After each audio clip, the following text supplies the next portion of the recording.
We also congratulate 29-year-old Nancy Cheboi, the founder of TechLead Africa, who this morning was declared the CNN Hero of the Year for her work in creating computer labs for Kenyan children to access opportunities in the digital world. Congratulations, Nelly, for connecting and inspiring thousands of Kenyan children.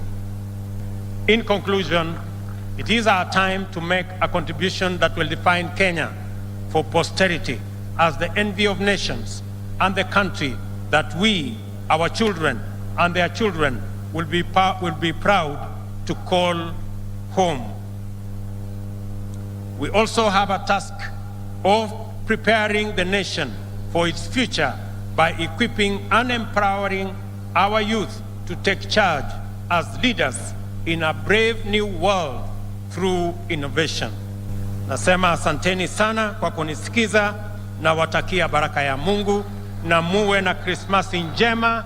Mungu awabariki sana. Asanteni, and may the good Lord bless you. Thank you very much.